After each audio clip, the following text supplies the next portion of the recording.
A gente vai conversar mais um bocadinho hoje sobre obesidade. Aliás, é uma preocupação no mundo todo, né? E qual a relação dela, do ganho de peso e a insulina? Já parou para pensar nisso? O que um tem a ver com o outro?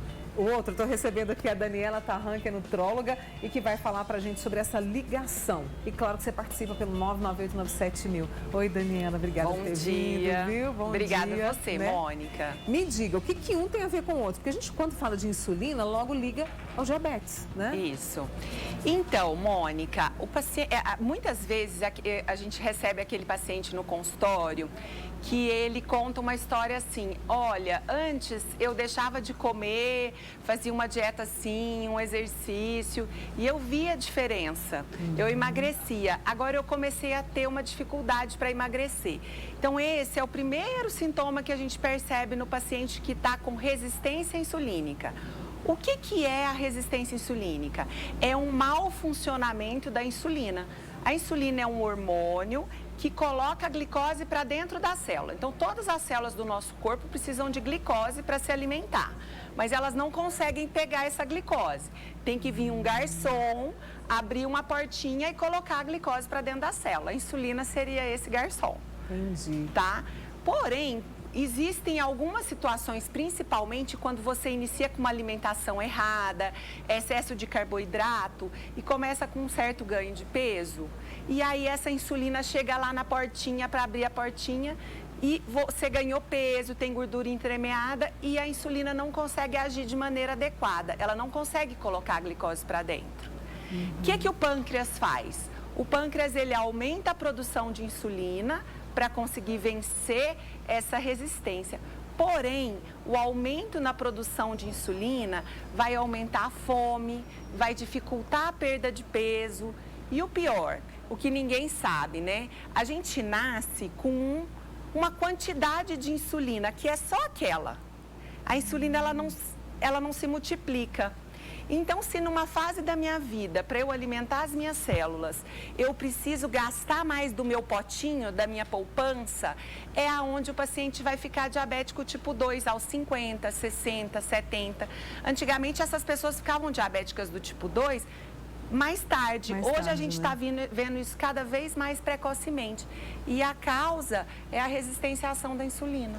Gente, por isso essa questão do excesso de carboidratos que está não é? Não tá demais. Vou ser redundante, o excesso está demais. O excesso está demais. Por isso, o número de casos de pessoas com diabetes, pessoas... Isso. Eu estou impressionada, os números da obesidade, eles não param de crescer, Daniela. E aí isso começa com um ciclo vicioso. Então, eu começo comendo mais carboidratos e aí eu vou provocar uma dificuldade na ação da minha insulina quando eu aumento esses carboidratos.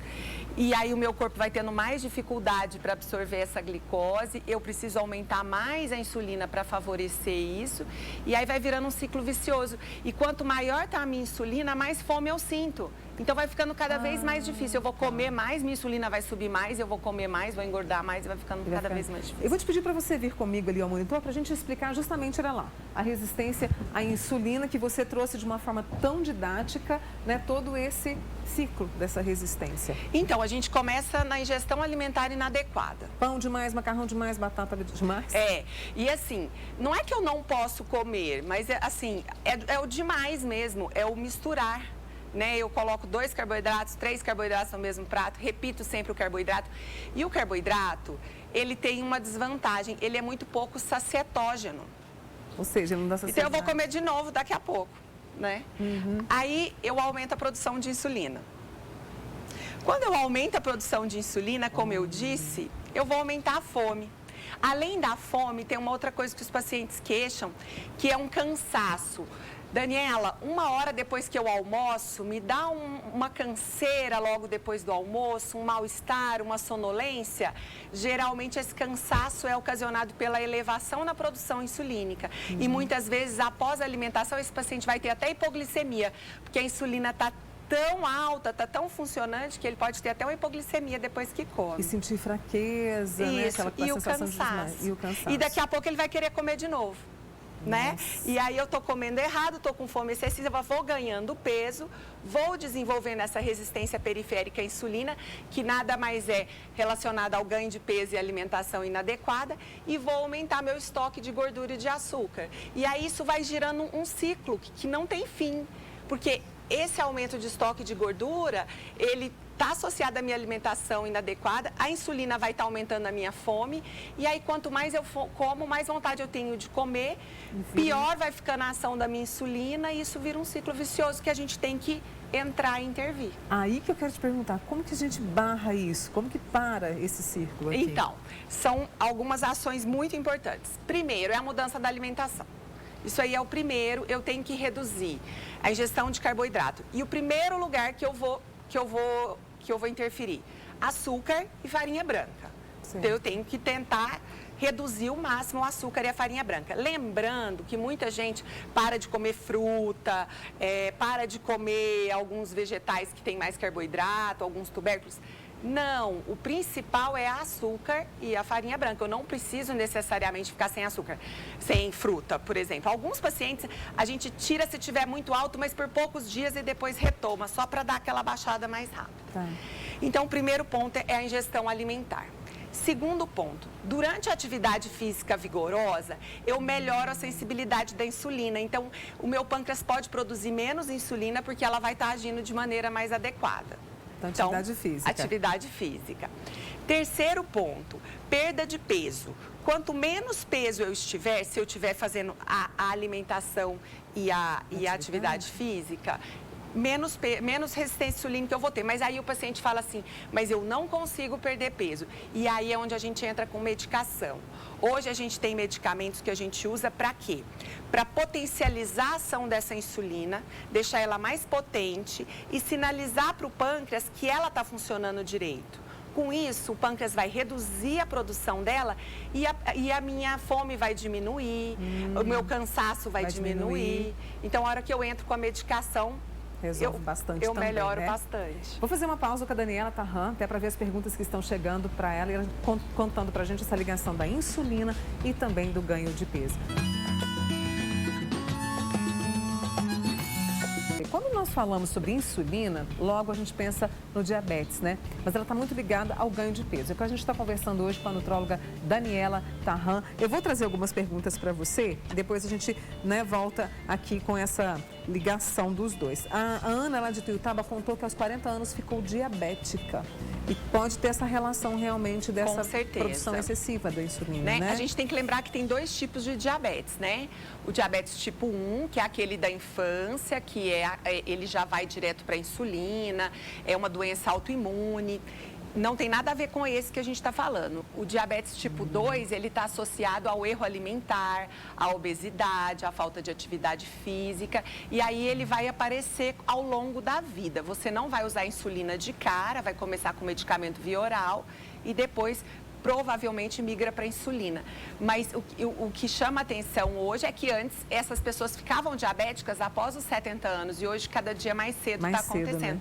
Por isso, Mônica, que tem um alerta que é o seguinte, antigamente a gente só começava a tratar esse paciente a hora que ele ficava diabético. Depois a gente passou a tratar ele quando ele ficava pré-diabético. Agora a gente trata ele resistente à insulina, para ele nem ficar pré-diabético. Muito bem.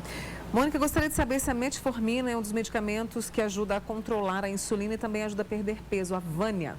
Sim, a metformina é uma das armas que a gente usa nessa questão que eu expliquei, que é para potencializar a insulina, diminuir a resistência da ação dela e ajudar na perda de peso. É uma das medicações. E nesse círculo vicioso, né, da insulina, dessa resistência insulínica, pode vir a compulsão? Sim. O que acontece? Quando a insulina está muito alta, a pessoa começa a sentir muita fome. E aí ela passa... E como geralmente esse tipo de paciente tem uma afinidade maior por carboidrato, e como eu te disse, o carboidrato ele não dá saciedade como proteína e gordura boa. Exato. Então, ele come agora um pão, daqui 1h30, 2 horas ele quer comer outra coisa, aí ele vai e procura uma rosca, um pão de queijo, alguma coisa e continua ali no carboidrato. E essa insulina vai ficando alta e ele vai gerando um estado de compulsão mesmo. Ele precisa comer toda hora, ele se sente bem quando ele come, porque assim, vira um vício mesmo. Mas muitas vezes não é compulsão, Mônica. A gente observa no consultório que a hora que eu começo a tratar a resistência insulínica e corrige a dieta, a compulsão corrige. Sem medicação para compulsão. Tem até a questão do pão, né? A gente é acostumado com o pão, né? E tem uma amiga que perguntou, pode substituir o pão pela tapioca? Olha, tem uma coisa muito importante que assim, às vezes as pessoas confundem.